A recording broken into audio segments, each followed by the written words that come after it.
Today I want to raise the issue of the perfect storm that's facing the agricultural sector and in particular farm families who live under the shadow of Brexit, delayed payments and the prospect of another harsh winter, a possible fodder shortage and unworkable land due to flooding.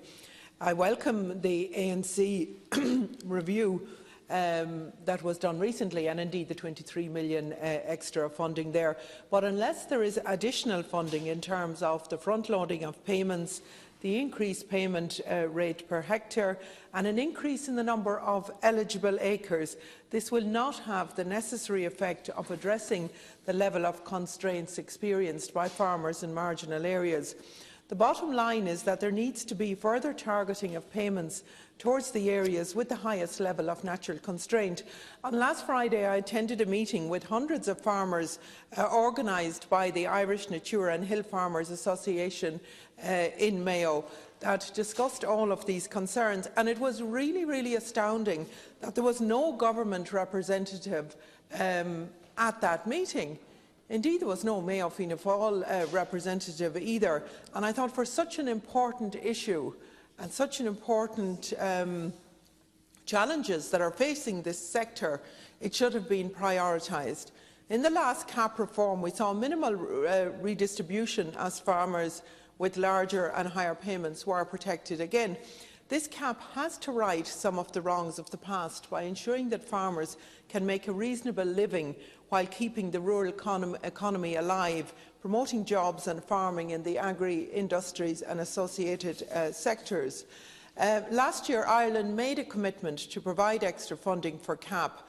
And what I'd say to the government is you now must honour this by making up any shortfall and ensuring an annual budget in excess of 650 million. And the schemes need to be more accessible.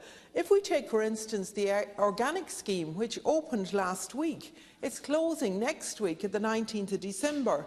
Now, that absolutely excludes an awful lot of people who would like to be part of that scheme, and the marginal land, which was not eligible for GLOS, is also could be suited for that type of land. But we see that again in terms of the livestock rates at 0.5 livestock per unit is too high, and the marking system for that scheme is in favour of horticulture and dairy getting 50 marks and beef and sheep getting 10 marks, again excludes a lot of people. So the government need to look at these schemes to make them more accessible. I'm also gravely concerned about the AEOS participants, because their last payment will be made this month and there's no plans to replace that. Now, these farmers stayed in AEOS as GLOS wasn't viable for them, so there absolutely needs to be a new scheme, because farmers that are in this scheme currently are down to €3,000 to €4,000, and that's an awful lot out of anybody's income. And I would ask, Leader, that the Minister for Agriculture would come in early in the new year to discuss all of these issues in relation to farming.